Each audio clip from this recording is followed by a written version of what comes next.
Welcome to the worst nightmare of all. Reality. Explore the lesser-known stories of our unknown world. Join the pursuit of the paranormal with Ash and Greg.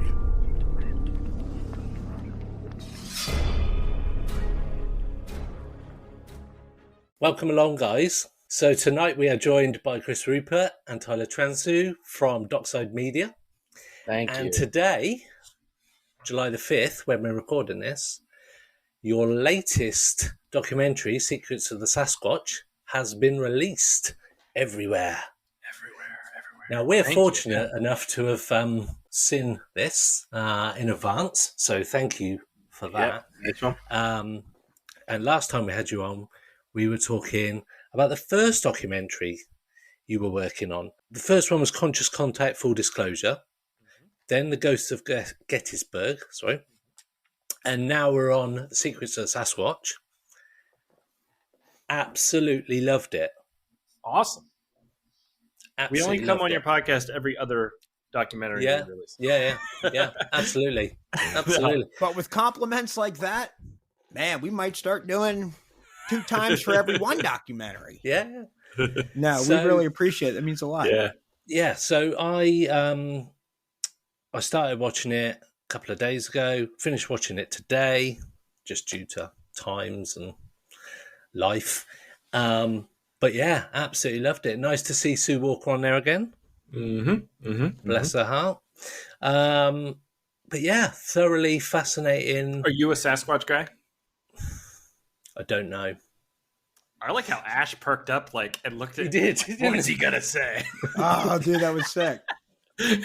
So doesn't really talk about it that much, to be fair.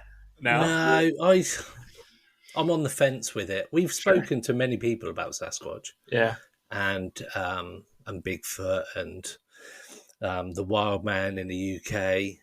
But some of the things that were talked about on the documentary, transdimensional beings, is something that pops up every time we seem to talk about Bigfoot, Sasquatch. And it's something that me and Ash have spoken about. Is it a transdimensional or interdimensional being? So for it to come up on the documentary, and I know Sue talks about it in the documentary as well, that was fascinating. That my ears perked up at that point. I was like, we talk about that as well. So yeah, that's cool. I mean, we tried to get depending on our guests and stuff that we get on our podcast, on our movies, we try and get different points of view.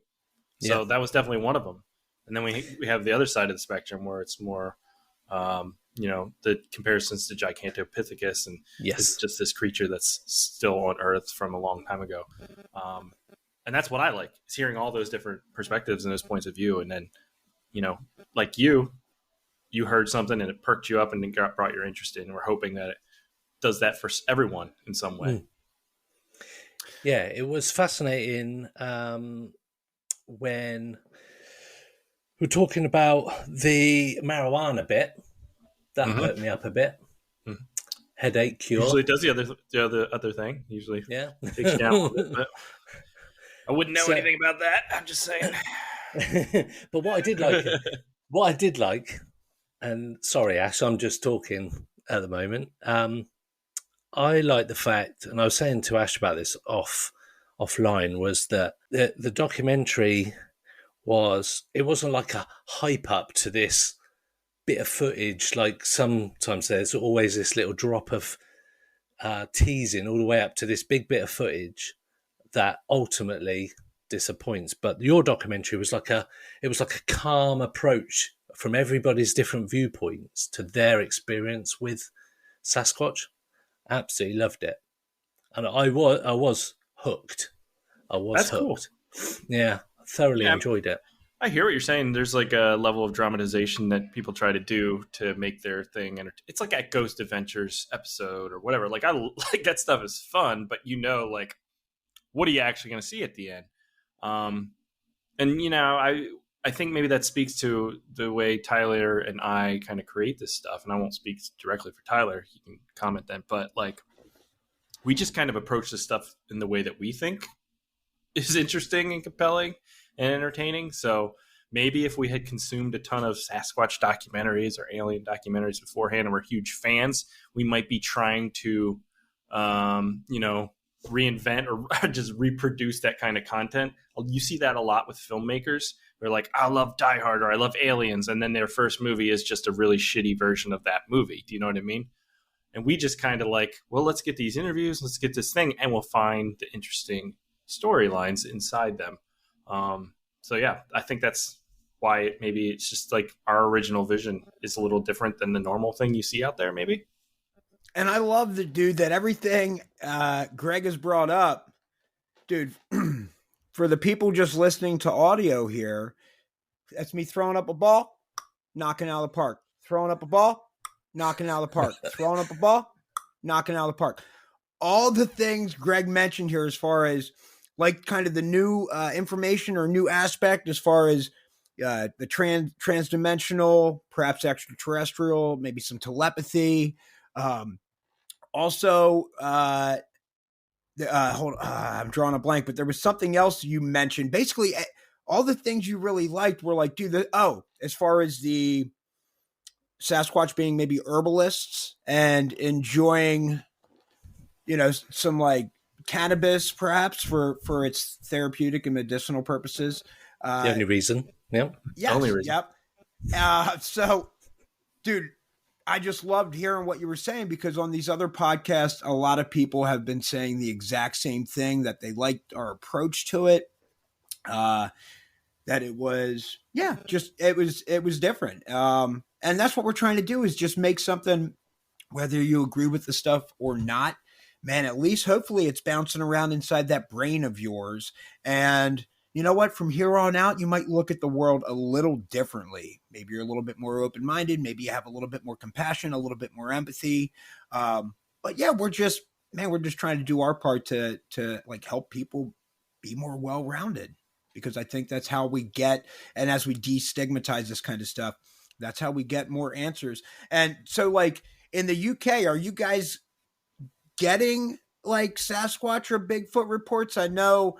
I listened to a little Steppenwolf back in the day, so I know you guys got Werewolves of London, but do you have Sasquatch up in that? Steppenwolf did not write Werewolves of London. How dare wasn't it? It was Steppenwolf, Werewolves of London. Steppenwolf wrote Born to be Wild, dude. Werewolves of London was something. Warren Zevon. Yeah. Can't believe you besmirched. Dude, no, this Steppenwolf podcast like that. is being edited. We just chunk it all together. Tyler said Warren Zevon. Everybody wins. But back to the question. We're trying to dodge. Are there tales of Sasquatch up in the UK? I'll take this one because I actually belong to the Bigfoot research team UK, which, as it sounds, it's pretty much similar to what you get in America. But obviously, we have a lot less ground to cover, a lot less forest and cave land that you have in America. Like, literally, whole UK is smaller than some of your country parks and forests over there. So where we can actually go is a lot smaller. But there has been many reports still coming in to this day where a place where you wouldn't think that you'd see something, because all the forests in the UK are run by the Forestry Commission, and there's lots of logging, people doing like scientific work out there. So there isn't really any sort of undiscovered land, as you get sort of in the States. But that doesn't stop the reports, and that's where, in terms of where it could come from, the transdimensional sort of aspect makes a lot more sense, because it doesn't have to be a big plot of land or a lot of space. It can just come in and out at will or wherever. It can come into our smaller parks, our smaller forests. So that's the approach that I guess we have to look at it, because we just don't have so a lot of people just write it off straight away. Now there's no chance. Mm-hmm. But the amount of reports there is, you can just search, you can find hundreds. You can't just write them off. It's people are seeing something. Well, right, and you don't have like large bears or anything like that would be like mistaken for. Like, we have that stuff here. So if you're out in the forest and you see a big furry creature, there's a good chance it's a bear. So it's, what do the reports say? Is it like what everybody kind of thinks of when they think of a Sasquatch, like a big, pretty much tall? it would be the howls, the tree knocking, stone throwing, just a 7-foot mass that's seen near the tree line, and then when they go, there's nothing there. nothing concrete. I've seen some pictures where it does look like a tall bear stood up in the distance, but you just can't tell really from far away. But there's definitely some credence to some of the reports. It is interesting just fun being out there. I mean, I've got some of the equipment and stuff to get out there and just see what you can find. It is pretty interesting either way. Yeah, sure. Dude, so Ash, you're heading up UFO organizations, Bigfoot organizations. I've seen you like moshing at concerts here recently. Is there anything? Well, what concert were you at? You can't do? Green Day. Okay. And was it like a My Chemical Romance concert before that? Like you've been having a smashing good summer, right? Yeah, that's to take like 3 weeks off work because all the like 2 years of postponed gigs like all came in the same 3 week period. So it was like all over the UK going to all these different gigs. I don't know where to get the time from, to be honest, for to do everything that I do. That's why I'm up at midnight doing podcasts. Definitely. Yeah. Anyways. We're supposed to be doing another one after this as well, another recording, but that's not happening now. Oh, you guys are gamers, man. Yeah, you guys are. I love the heart, love the hustle. That's what you got to do. That's definitely. Yeah, I was going to say. Go on. I was going to say congrats to you both just on these films getting published and seeing you guys on social media. 100%. It's been awesome, dude. Thank you. To see it also, yeah. Congrats to both of you on that as well. That means a lot, dude. It legitimately is a dream come true. I don't know, man. We're just having fun, like following our passion of filmmaking, and our interest just happened to fall into paranormal documentary filmmaking because, man, we thought, dude, this would be great to explore these interesting topics and just be curious, man. We're trying to like inspire curiosity too, because I think that's how a lot of things get solved. Like, mad props to Einstein chilling on a train, and for whatever reason, he has an epiphany, and he's like, "Oh, dude, what if I'm cruising at the speed of light beside this train? What happens?" And from there, spurs like the theory of general relativity and all that stuff. And it's like, dude, it's insane. The dude's working at a patent office, right? He's not necessarily like, just the most outspoken or brilliant guy. But so it's just cool, man. I hope your guys' journey and our journey and the people's journeys in these documentaries just inspire people to, man, just maybe try a little harder. Like, just go for it, dude. What's the worst that can happen by you guys staying up till midnight and running this podcast? Like, dude, you might be a little bit tired tomorrow, but I don't know. I think when you do lay your head down tonight, it's mad quiet, dude. And you guys are like at peace. And you're like, dude, I put in like a good day and I got to pursue stuff that interests me and not do something based on what I think somebody else wants me to do. And so that's cool. Hopefully that's kind of inspiring for others and they can latch onto that, man, and go get it. I got one question for you guys. Why Sasquatch? I think it's like, for one. Oh yeah, definitely. I mean, when you're talking about supernatural stuff, it's one of the, big ones to cover. So it seemed pretty obvious, but it really came when we were kind of inspired by Sue Walker. Because when we were doing Conscious Contact Full Disclosure, the topic came up at one point, and we're like, this woman's like a wealth of interesting stories and experiences, and it's like, it'd be a waste not to capture some of those. And where we are in Pennsylvania and stuff, there's lots of, Sasquatch talk due to like Western Pennsylvania, where it's more, there's mountainous areas and stuff like that. So it's like, oh, well, actually we could go there. It just seemed really natural and a fun idea. And so it was really pretty easy to put together. Awesome. For sure. Sue planted the seed. And then from there, it was just social media, like she planted the seed somehow when I had interviewed her for Conscious Contact Full Disclosure. And Chris and I, man, we try and build momentum and keep going.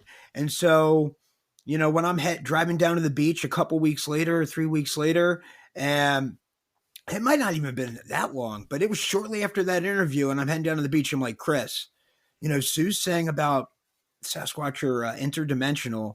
Like, bro, what about Secrets of the Sasquatch? And he's like, yeah, dude. So like when I got down to the beach, I shot some quick video kind of hyping it up. And then at that point, it's like, oh, dude, we said we're going to do something. We got to follow through with this, right? Now we're making it. And so that's just a matter of, man, once that ball's rolling, then it's social media posts for campouts and fate, destiny kind of leading us to these people that we interviewed. Sue Walker helped lead us to Alfred Martinez. He's out in New Mexico as well. And so one of the things I like a lot is that the hunters like Randy Smith, Alfred Martinez, and Tom Nutter, and especially the first two. I didn't know didn't get as good a vibe with Tom. Just I hadn't been out with him in the woods or anything. But the other two, it's like, oh, dude, they understand all the different sounds and noises. I mean, for me and Randy Smith, we're out camping in 26-degree Fahrenheit weather. I can't do the conversion to Celsius, but it's cold, guys. And minus, yeah, snow's falling, and we hear like a gunshot, and we're on the camping at the place where he's had numerous encounters, and he hears like a gunshot at like 10, 11 at night, and his gut reaction is, oh man, dude, I bet Bob got a deer. I feel like I need to go up there and help him gut that. It's what we do here. And so these are they're woodsmen, man. And so it was dope too to hear him make the statement about, oh man, I always said if I ever saw a Sasquatch, I'd run right at it. And he was like, dude, I was frozen. Like I couldn't go anywhere. And dude, my money would be like during this camp out, my man's rearranging logs in the fire by picking them up barehanded and moving them just to kill time while we're waiting for Sasquatch and doing tree knocks and waiting for reply. He's like fishing in this ice cold river, handling everything barehanded. He's like a tough cat. So if he says he'd run at a Sasquatch, my money would have been on him running at it. So it's cool. All these people were very compelling, incredible.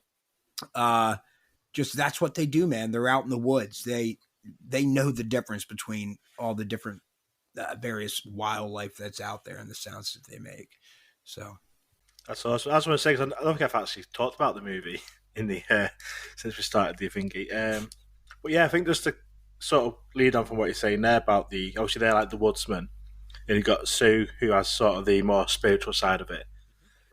You had the anthropologist on there talking like about the other creatures and stuff that it could be. So just like the whole wide range of different opinions and experiences that are on there, which is great. Because some documentaries it'd be 2 hours of a group in the woods, or believing the same thing, or just trying to find a Bigfoot, which can be interesting, but a lot of the time it's boring.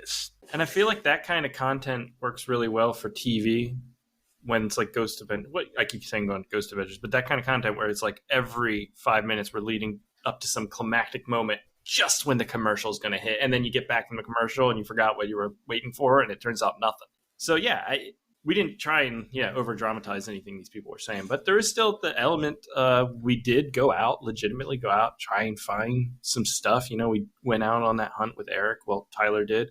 We got, our buddy Adam Hartwick again to put together this really cool Sasquatch costume and shot some really cool neat B-roll. Yeah, you should see. I'm going to ask who was in the suit. That was one of my questions. Same dude who did the alien for our Conscious Contact, but this suit was definitely a step up. This thing was legit and it wasn't cheap, but it's his passion to put together this kind of stuff. And when he was standing, because he's a pretty big dude too, he's like 6'2" or 6'3". So like when he's in this thing, standing right next to you, it's like if you ever saw Harry and the Hendersons or anything like that, it's like legit looking. There's a big Sasquatch standing next to you. But we do that because those visuals certainly do help tell the story as well. And some people are more creative than others in like visualizing concepts. And in this, when you show them on screen, you at least give them an idea if they can't do that, keep them interested in the movie. So I think we're always improving on our craft. I love Conscious Contact and I love Ghost of Gettysburg, but it keeps just upping the ante on some production stuff and learning new things as we go. So it's always a fun adventure. So we'll see what happens next with our next movie, which is oh my God, In Plain Sight, the intelligence community and UFOs. I got it. Yeah. Another Attaboy. UFO And work. Yeah. that's almost done, but here's what's up. I'm not sure when this episode's dropping across the pond, but if you can get a transatlantic flight and get into Pennsylvania by July 9th at 1 p.m., that's next Saturday, we're doing a camp out for our next documentary, The Ghost in the Graveyard, Pure Pandemonium, because this is a ghost town of pandemonium. It's out in the middle of nowhere. Man, dude, I was interviewing this guy at this cemetery, which again, out in the middle of nowhere, but like, for whatever reason, like it doesn't, like the undergrowth doesn't grow, like the grass and weeds and all this stuff. It stays like the same height. I don't know. It was real crazy, but there were some crazy people that met some like horrible ends there, a bunch of little tiny children's headstones. But so, yeah, we're camping out there. We have some like people with investigative equipment. We have some people that are just adventurous and want to go see if they experience anything. And dude, it's going to be super sick. But so anybody else is welcome along if you can get here, man. Just hop on Facebook.com/Dockside Media. Send us a message and we'll get you the details. You guys leave now. Get on a boat. Yeah, we might make it. You might make it.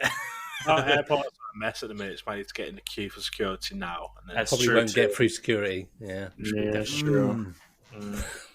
Maybe Maybe next Chris, time. you're still thinking of like Pilgrim's time, dog, where like they're hopping on boats That's and true. it takes weeks. Like, nah, dude, they can get here. They can fly. I cheap. think. Is that the real name of the town, Pandemonium? Yeah. Yeah, which means abode of demons. Were you aware of that? I think it's Latin for abode of demons. This guy's telling me this stuff and I interviewed him in the cemetery. I'm like, oh baby, we got ourselves a nasty little documentary. We're gonna have like a Ouija board there. We're gonna play Ghost in the Graveyard there, be all spooked out, freaked out, tripped out. I think we're gonna do light as a feather, stiff as a board. See if we can get some people to get lifted up. We just got a bunch of cool stuff planned and then like investigative equipment and it's going to be gnarly, man. I'm so pumped. You're right. The abode of all the demons. I looked it up. I didn't believe you, but now I do. I just thought it meant crazy or wild. I think it does mean that too. Wild it's like disorder. the Latin word, Okay. like, or however it was somehow. Yeah, it translates to abode. Yeah, it does. That's interesting. Yeah, we'll see what Every day's happens. a school day. Yeah. We'll see what happens, guys. Maybe we'll have some ghostly stories next time we come on. Hopefully, I'm going in with good vibes, open mind, man. So, dude, I don't see anything bad happening to us in that sense. We'll see. I can also say that the production on Sasquatch was awesome. Thanks. The drone footage was awesome. I'm a fellow drone flyer, or used to be, and hats off there. So yeah, it was just a slick documentary from start to finish, and I was really enthralled and sort of like zoned in straight away. It was really cool. So I know Ash said he's more into the transdimensional aspect of Sasquatch. Greg, where do you lean? Same.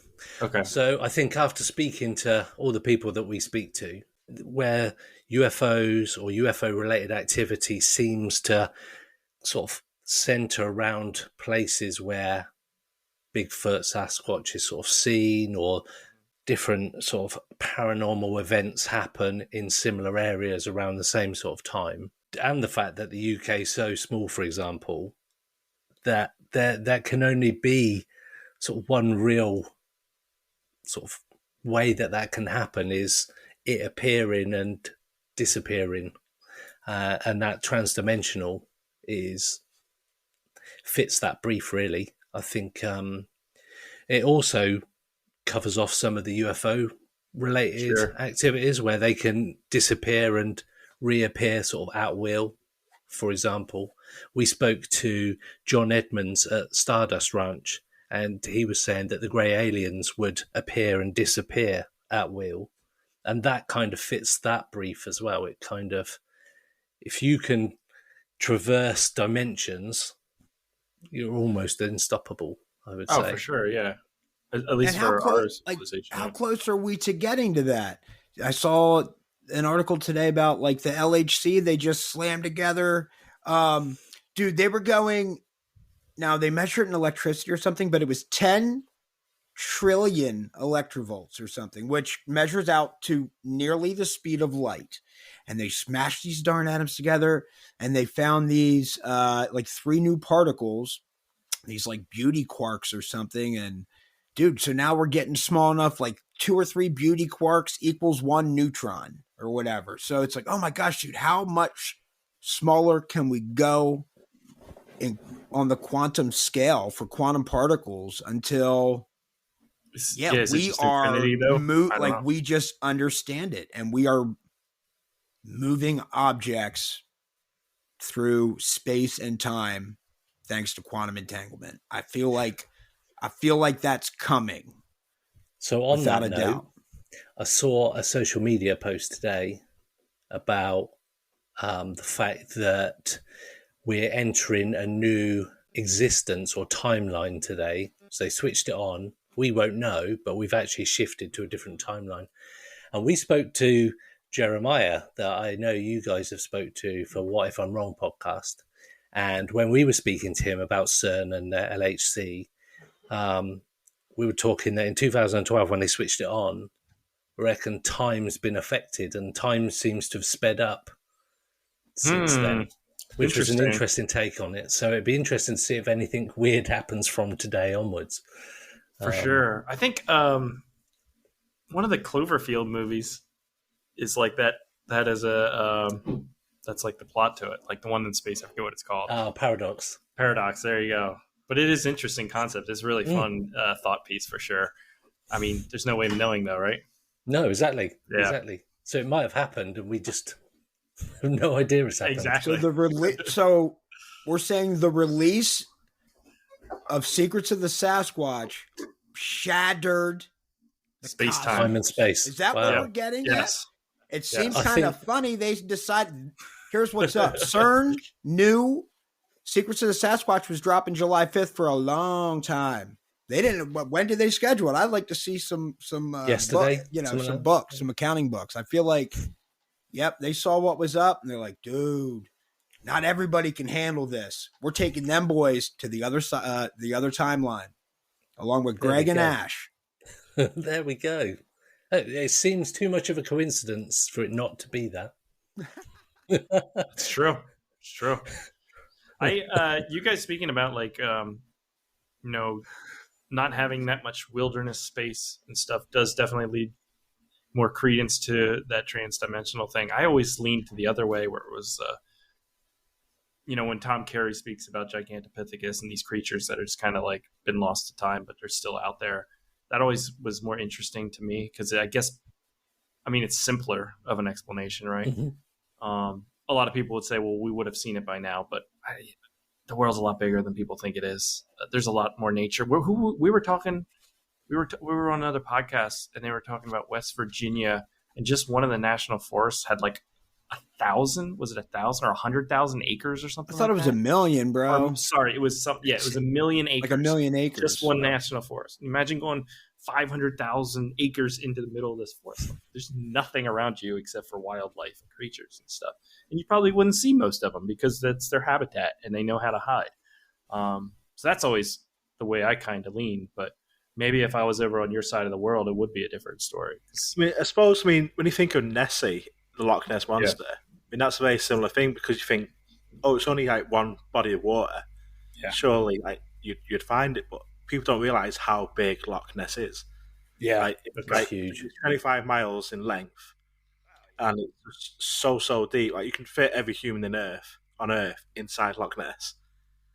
It's that big. You can fit all the water in England and Wales fits inside that one loch, inside Loch Ness. It is one huge. So if you wanted to hide or whatever, and there's lots of caves again underneath the water. There's lots of different cave systems in the loch.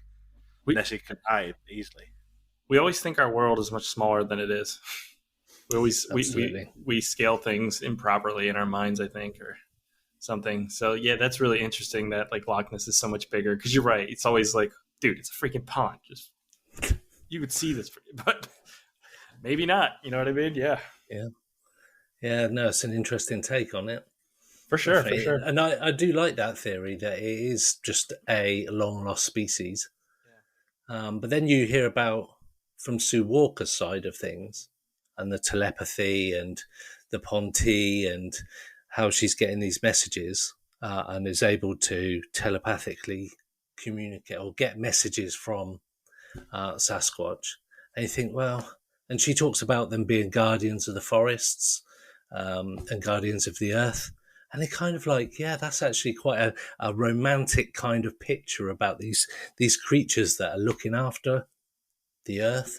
And the fact that she talks about them being more civilized than humans, or their civilization is higher than ours because they've learned to look after each other, feed, medicine, all that. That is actually really interesting. And that's sick.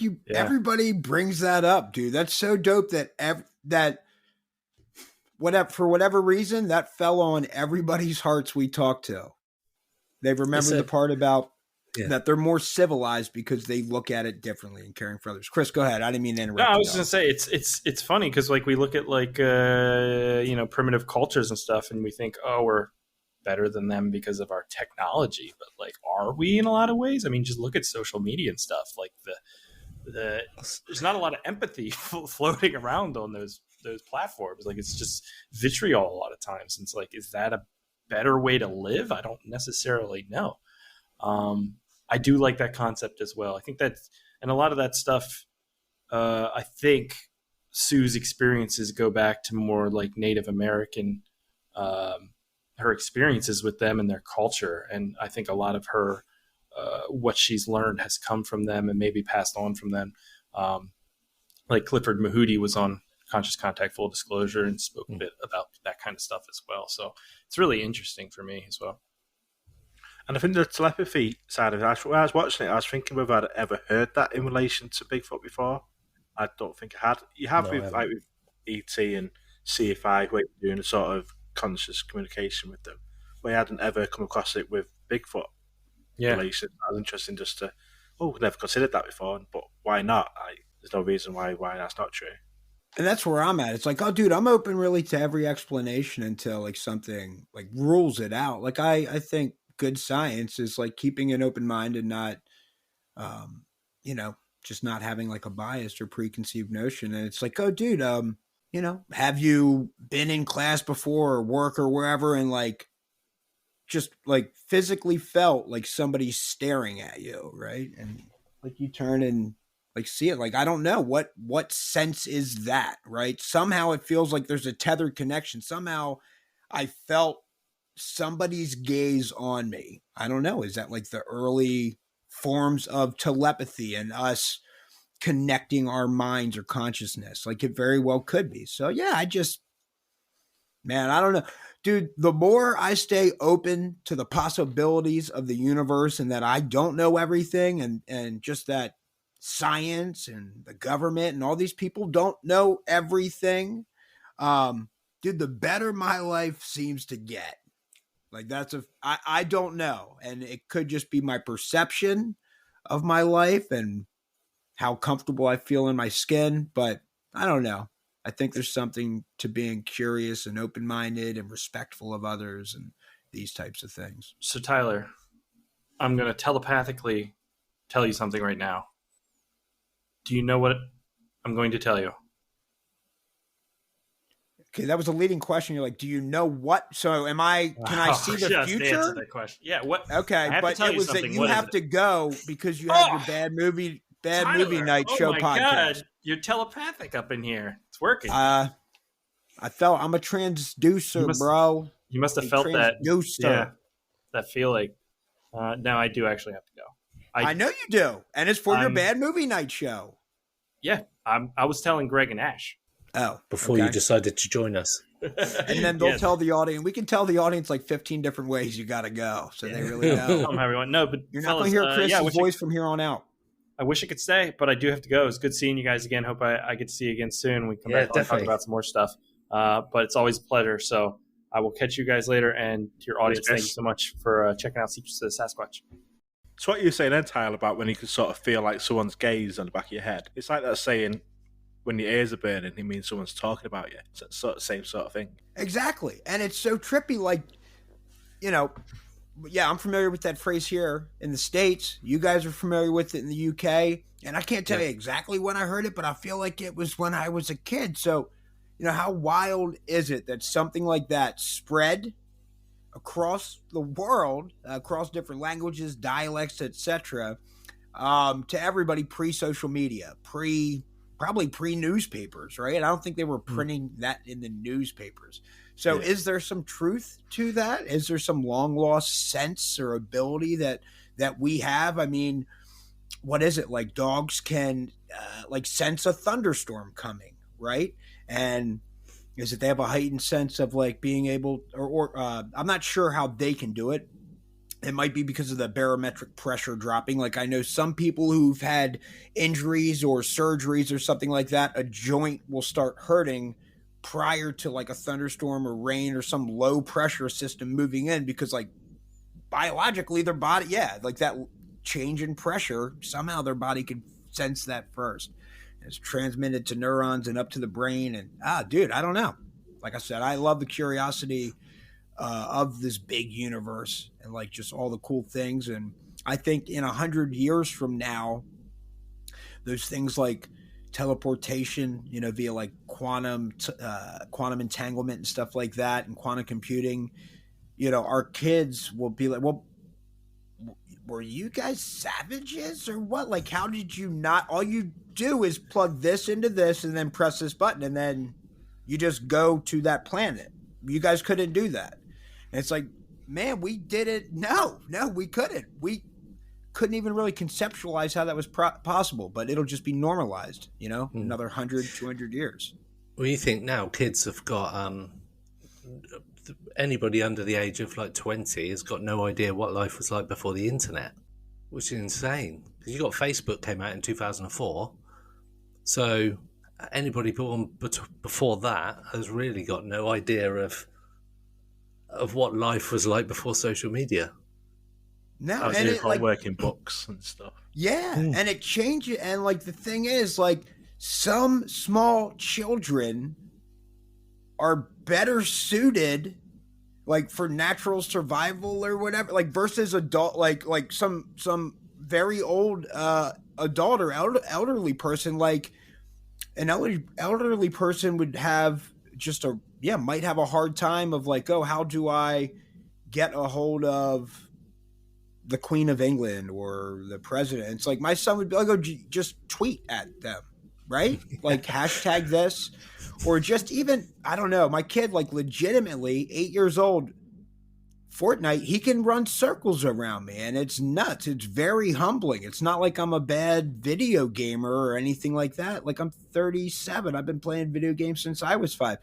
But it's like, man, there's something to the way he sees everything and the way he reacts to it, and like the hand-eye coordinate, it's a whole another level. And so what happens in another 10 years or 20 years, right? Like it just boggles my mind. Kids are going to be thinking about some commonplace stuff for them, but to us, it'll be so far out.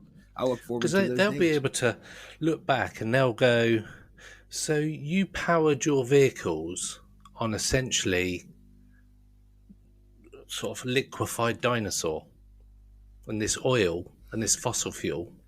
And they're like, you'd be like, yeah, it just exploded in the engine and it fires it round. Like, what? So yeah, it cost an absolute fortune to do it. But then, like in a documentary, you're talking about Sasquatch being more civilized, but they're actually more civilized, but they've got a calmer, more simple lifestyle that they just got the family to look after and provide for, and their sort of like clan, I think the word is used on the documentary, their clan, that times are simpler. And I think you look back, people were probably more happy sort of from a well-being point of view and mentally, when life was simpler, you got social media, and now you've got mental health issues. You've got all sorts of stuff comes from not just social media, but the complications of trying to be something in life. You've got all these people on these reality shows with perfect bodies and people looking up to them going, I need to look like that. And you've got that whole stress of you've got to have a six-pack, you've got to have like nice white teeth, you've got to have a nice tan, you've got to look a certain way. And I think with a simpler life, you probably are more happy. And these people in the forest, these undiscovered indigenous tribes, are probably happy because all they got to do is worry about putting food on the table, as it were. And that is their struggle. There's no bigger struggle. So I wonder if you become less civilized the more technologically advanced you are. Because I know Sue in the documentary mentioned when they were saying about it, Sasquatch being more civilized, and she was like, but we don't see that because technically they're not. And so, well, they've hit all these markers to say that you're a civilized people, and humans haven't hit all of those. So the Sasquatch is more civilized than us. And it was quite an interesting take. They do a much better job of taking care of all of their peoples. Yes. As far as providing food and shelter and medicine and these types of things. It's like, oh, dude, yeah, no, I can't argue that point. There's a lot of people that need a lot of help, just based on the way the world is set up, with capitalism and all these things. And I don't like to even open that can of worms. I don't know, dude. This is the way that, the world has evolved. And I know I'm trying, I guess, my best to make the best of it. But when you hear things like that, it does kind of shift your perception and make you kind of stop a second. You're like, oh, dude, there is a lot of truth to that these Sasquatch that some people would maybe view as like barbaric or something, or that they're like kind of cave people, but that they're actually more civilized because, they take care of all of their population. It's like, wow, dude, that's far out, man. Maybe we should be a little bit more mindful of the people that we pass in the streets. I've got a question for you. So you've done all these different documentaries now. What is your take on Sasquatch? What is your take on extraterrestrials, whatever that may mean? And what is your take on, is there a link between all of them? And I know we briefly touched on it a little bit earlier, but be interested to know what you think. Yeah. Good question. Certainly for the Sasquatch, prior to starting up Dockside Media and making these paranormal documentaries about UFOs and ghosts and Sasquatch, now back to UFOs and back to ghosts, and then like reincarnation and all these things. But so prior to that, I would have said, oh man, I think there's probably a good chance that there is some sort of large bipedal hominid like roaming the forest. A lot of people have spotted it. There's like talks of Yeti, right? Like in Russia and other parts of the world. So it's like, oh, dude, these things have been reported long enough. I feel like there's definitely some truth to it, and there's a good chance that they are there. Now, I lean much more towards, wow, I won't like be shocked. My jaw won't hit the ground if I find out that they are transdimensional or interdimensional or even extraterrestrial, as Sue brings up in the documentary, and that their bodies are well suited for interstellar travel and stuff like this. And they've been around millions of years. And so, dude, I'm open to all that. UFOs, making conscious contact, full disclosure. Man, and just keeping an open mind. I think there's like a really good chance that there's intelligent life, probably a plethora of it throughout the universe. And Man, I think it probably said it on Conscious for about this podcast for Conscious Contact Full Disclosure, but man, anybody else intelligent life evolving at a similar trajectory as the human species, and if they just started out 100 or 1,000 years before us, well, man, I think they probably have anti-gravity propulsion and are using this interdimensionality and it's only a matter of time until we get there. So it's like, okay, well, where else evolved 100 to 1,000 years before us? And dude, the universe is so old. It's like, well, I can't even wrap my mind around like, yo, what if intelligent life evolved 100,000, 1,000,000 years before us? I really can't even conceive the kind of exponential trajectory where it just keeps going, where it's like all these things where people speculate, oh, well, maybe grays are like artificial intelligence, like bots or something, but consciousness implanted into them. And it's like, dude, who knows? Like, I'm surprised we can think up that stuff now. In 1,000,000 years, man, we'll probably be way off. Like, how did you guys not see this? This was so simple.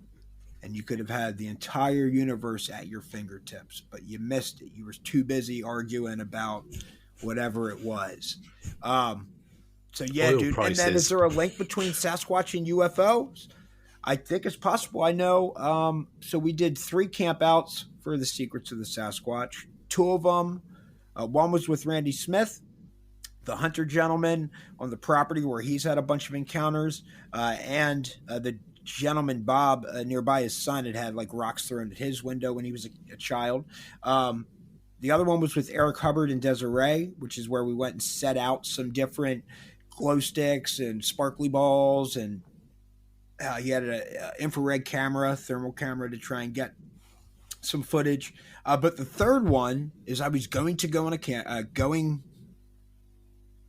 this camp out with Randy, and it ended up getting postponed like last minute, but I'm already in my car heading, so I'm just like, dude, I'm heading to Centralia, which is like, for people here in, I guess, Pennsylvania, it's this like old ghost town that a lot of people know. It was shut down because coal seams, like coal in the ground, some seams caught fire, whatever it was, 60, 70 years ago, and they've been burning ever since, bro.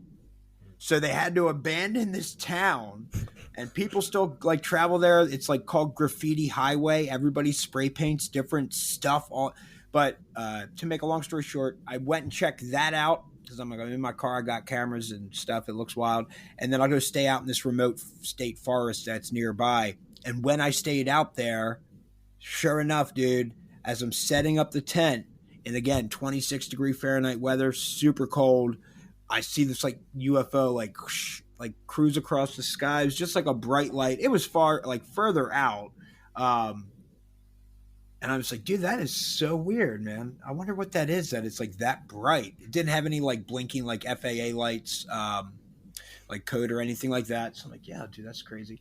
And then it like stopped, and then like dropped a little bit, stopped, dropped a little bit, stopped, dropped. I'm like, what?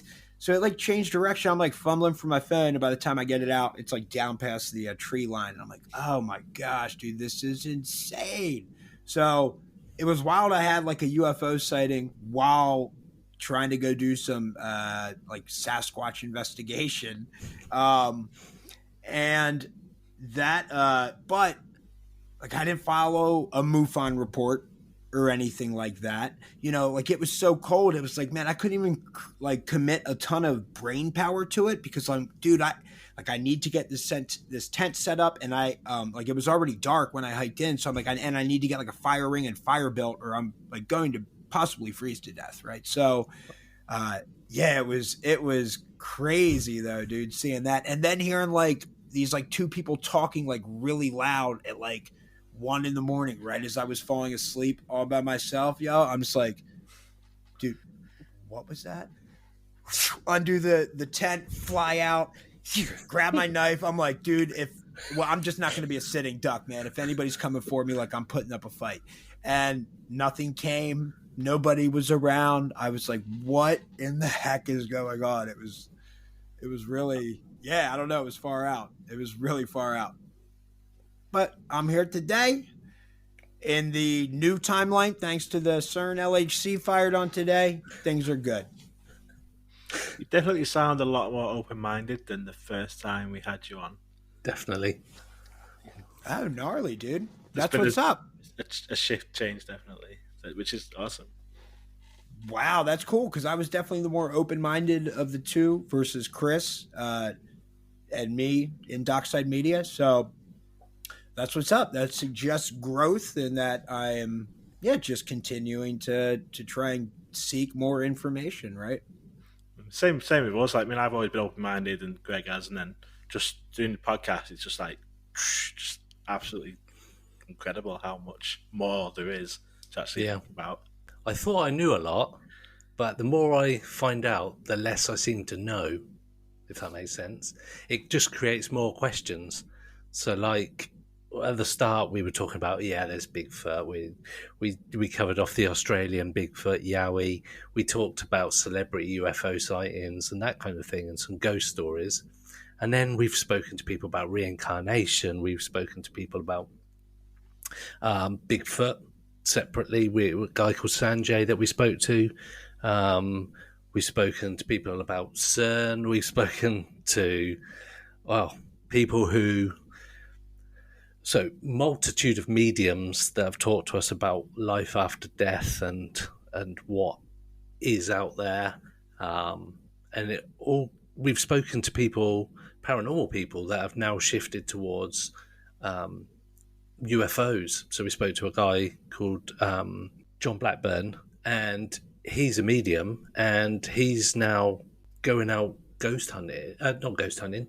We went out ghost hunting, but he ended up at Rendlesham Forest in the UK, a UFO sort of place, and he started this stuff about grey aliens and such like. So there's this massive shift of people seem to be open to everything, and transdimensional and interdimensional seems to be the thing that people...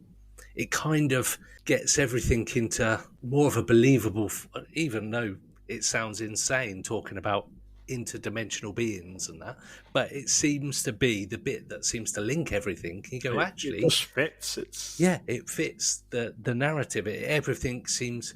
You're disappearing at a blink of an eye, and Sasquatch, for example, disappearing in front of your eyes. He'll walk off, and there's photographs on the documentary of like Sasquatch mid-dimension change, and you go, actually, that actually ticks that box of where all these things go when they disappear. They just go to another dimension. But then I saw, I can't remember who it was, they were talking about every time, past, present, and future is actually happening now.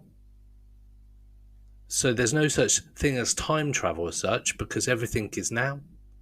So the dimensional shift covers that off as well. If you just shift into a different timeline, so the future's already happened, the past has already happened, and everything that's happening now has happened. So everything's happening now. Dude, yeah, did you just see the Tom DeLonge on the Steve-O podcast? That's where he was talking about that as well. He was just talking about that and just saying that, it's not, time's not linear, and that moving forward, it's that it's all existing at once at different frequencies. Like, wait, what?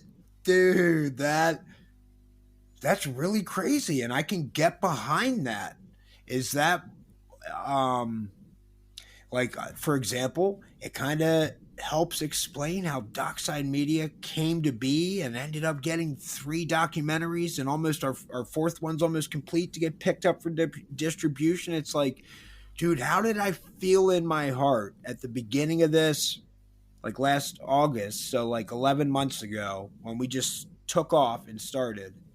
Like, how did I feel? Like, dude, we're going to get these documentaries picked up for distribution. You know, they're going to reach a large audience, and they're going to affect people, and they're going to get people talking and get them thinking differently. And dude, I don't know. Like, I don't know how I felt that other than if, man, that already had happened just at a different frequency.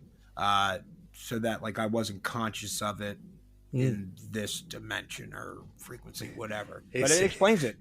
Yeah. But also asks more questions. The more you think about it, it's like, what?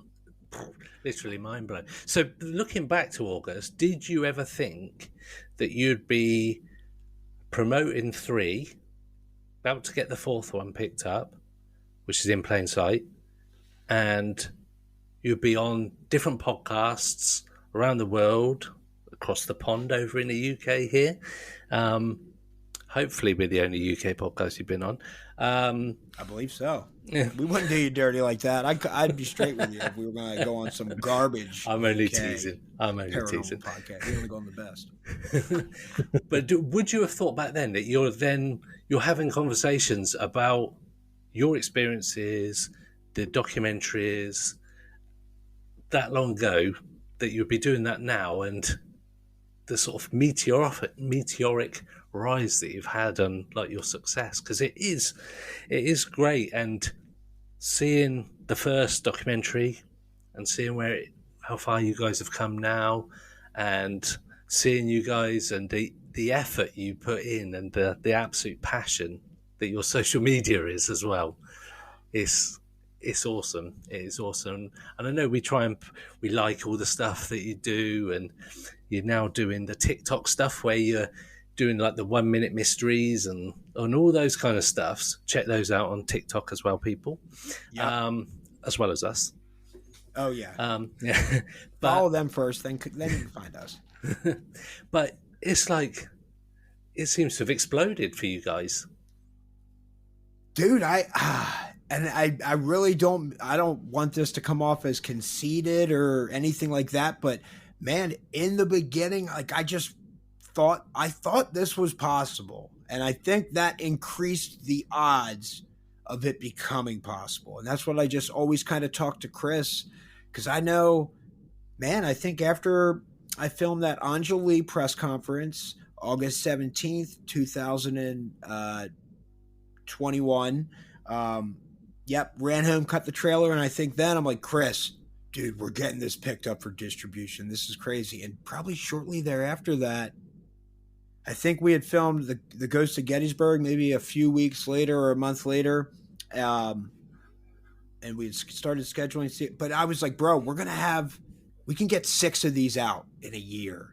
He's like, nah, dude, no.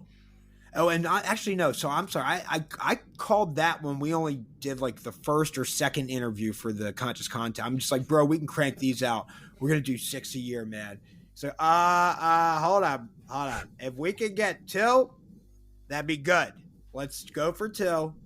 And, so man, I don't know. I guess I'm not terribly surprised that we've been able to get this much work out and good stories. And I love that you recognize and appreciate you saying something about like us improving our craft. Like we just always try and see what can we do differently? Like how can we make this better? And with Chris's edit on this In Plain Sight, the intelligence community and UFOs, man, it's again, we're just keep stepping it up, just a couple steps at a time, man. So that, I don't know. We're just trying to put out the best possible documentary because we know people can go a lot of different places to get content like this.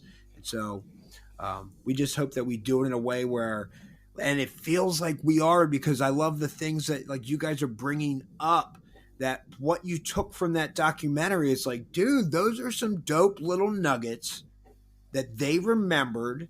And I feel like if that stuff is bouncing around in your subconscious as you go about your day, like you're going to live your life probably a little better. Just that whole idea about, the Sasquatch being more civilized because they're more compassionate and take care of others. Like, I don't know. I think nothing but good can come from watching Dockside Media documentaries.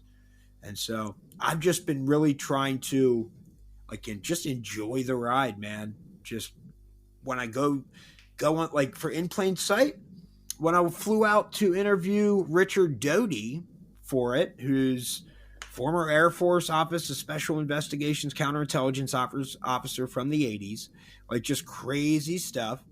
And like I fly in and dude, the cosmos, the universe, everything lines up, and just the relationships I build are just super cool. That I interviewed Richard Doty at Sue Walker's place. You feel me? Difference, like I had a different setup backdrop. You would never know where it was at. But just logistically, it made the most sense. And these people were just that awesome. We're like, oh, yeah, absolutely. Yeah, no, yeah. You can film here. So I get in, say, like late on a Friday night. My flight gets in at like 11 p.m. because it got delayed a little bit.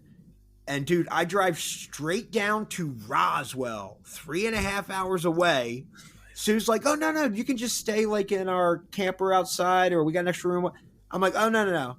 I need to go down and get some B-roll of Roswell in the morning when the sun rises. She's like, oh, no. Like, no. So I do. For a filmmaker, it's worth it. Even just seeing the Roswell sign along the highway, you know, and the sunrise. It's like, to me, it's like, dude, I'm in the state. It's only an extra 3.5 hour drive and minus 3.5 hours of sleep. So I go sleep in the car for like 2 hours, wake up to my cell phone and the sunrise and throw the bird up, baby. Getting shots, drive back this way to go to a different sign, get shots, and then end up like finishing that filming. I don't know if it was like I started at like 6:30 or 7, whenever sunrise, till like 9, and then drove straight back. Got to Sue's at like 12:30. Richard, get some stuff prepped. 1 o'clock, Richard shows up, dude. 1.5 hour, 2 hour interview, and my flight, like I had to drive straight back to the airport, hop on the airplane, and fly out at 4:30 or so. Like it was madness, bro. But I love it. Like I don't look at it as like, oh, dude, this stinks. I'm so tired. This stuff's so heavy. This is so hot. I'm like, dude, this is insane. I can even do this. And I get to talk to these people, and I'm in this awesome state and in this, like, and seeing these crazy deserts and mountains and like all this cool stuff. I just really try and appreciate the ride. And so hopefully that just, hopefully things just keep going up, man. I'm going to keep digging it. We'll keep sending you guys docs to check out. Yeah. Please do. Yeah, so Secrets of the Sasquatch is out now. Where can our listeners find it? Absolutely. So it's on Amazon Prime Video. Amazon Prime Video, Apple TV, iTunes, Google Play, PlayStation, and Microsoft. I feel like it should be out on Vudu, but I don't know. I didn't see it on there, and I'm waiting to hear back from our distributor. I know all the other releases went to Vudu too, and we had some people reach out to us saying, hey, I don't see it on Vudu. So like we're trying to clear that up. But yeah, most of those streaming platforms, dude, you can check it out. And if you like it, if it resonates with you, we love to see a review and read your thoughts on it. And it really means a lot and just helps inspire us to keep going, man, and keep trying our best and trying to do better each time. And where can they reach you? Ash, you're the man, dude. You just keep lobbing them up.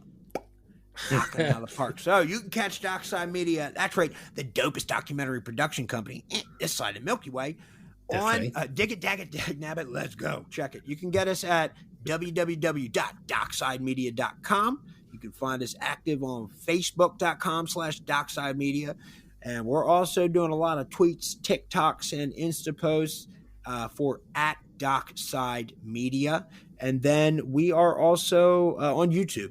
And we're posting videos on there and shorts. And one thing, hopefully your listeners, if you're into this type of content, Dockside Media, we try and do a good job if you're following us on the socials to include people if they want to be in these documentaries, as well as be transparent about where we're going, who we're interviewing, and these types of things. So it's kind of cool. You can follow our journey and get maybe some tidbits and pieces along the way from different trailers we drop. And then you see, you just see how a documentary comes together, actually. So like if you're into this type of stuff, maybe it helps inspire you and it gives you that nudge to go make something like this. It's entirely possible. The year 2022 is the year to do it, man. You can do it from a cell phone, cheap mics, cheap cameras, whatever you got to do. Storytelling, it can be done through video, man. And I would encourage other people to follow it if it's their passion, man. Awesome. Well, thanks, Tyler, and thanks, Chris, who left us a little bit earlier. Thanks both of you for talking to us again. It's been fascinating, as it always is. Yeah, dude, brilliant. thanks so much for having us on, man. I love what you guys are doing, and I love that, you know, through this paranormal documentary production, like filmmaking journey, that I've been able to even connect, right, with people like you who I would never meet otherwise, and you know, entire ocean away. And dude, like, I dig it, like, that we're friends on Facebook, man. Yeah. I see you going to concerts. I see you going to the gym. Like, I don't know, dude. I'm like, yo, my life is so dope, dude. I got some friends over in the UK, man. They're crushing it, dude. Loving life. And it fills my heart up, dude. So I'm glad the universe saw fit to bring us all together, man. Definitely. It's been really fun. So keep you guys doing what you're doing.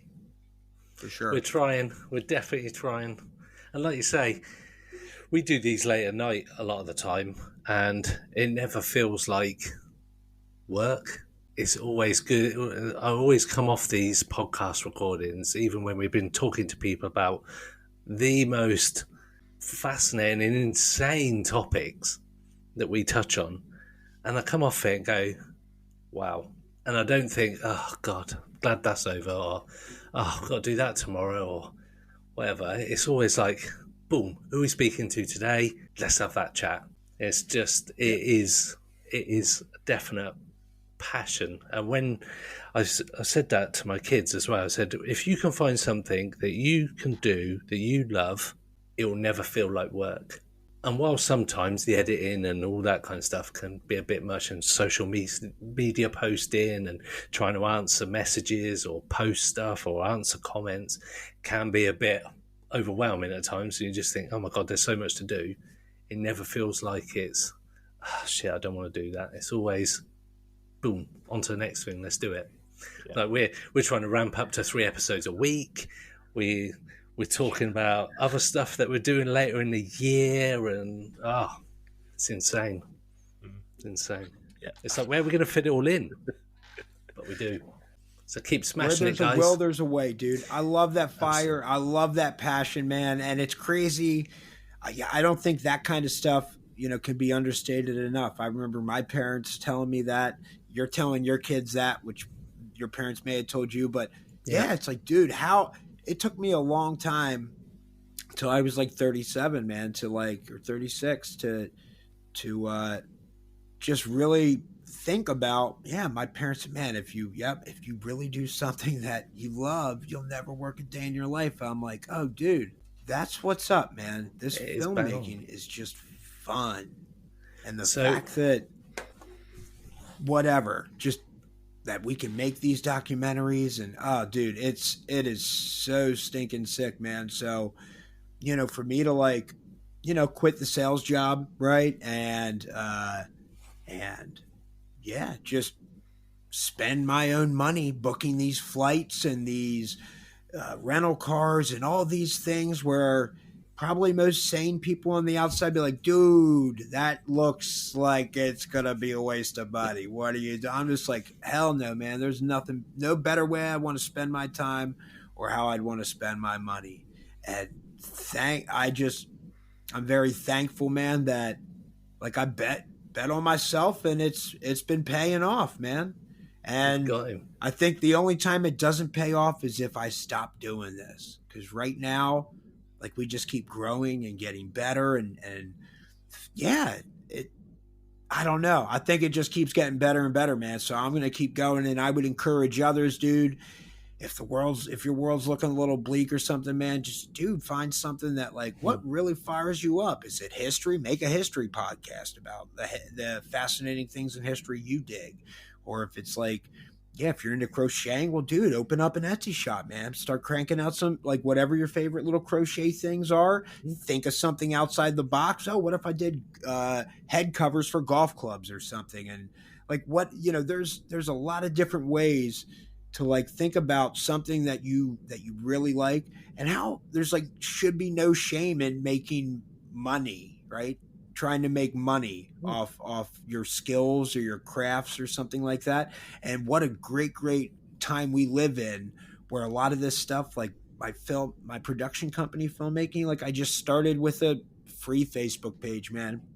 Just started posting content to there, and eventually started picking up clients for like commercial work and weddings, and just, yeah, you can do the exact same thing with a lot of these whatever hobbies are, where there's not really much upfront investment other than your time and passion. And dude, like whatever you do repetitively, you guaranteed to get better at. So if it's something you really dig and you start making 3 episodes or 3 podcasts a week, bro, I mean, you guys have been doing this for a minute, but for anybody out there, if you're like, oh, dude, that seems like a lot. Well, dude, if you do 3 a week, I guarantee you in a month, dude, that 12th, 13th episode, you're like, holy cow, am I polished compared to episode 1. Oh, we definitely And if you would have just taken that month to plan out, oh, how do I make the perfect episode 1? It'd be way worse than your 12th or 13th episode on that same calendar date, dude. So just, start moving your feet, man. And anybody can start chasing that dream. It's definitely attainable. Pursuit of the Paranormal with Ash and Greg.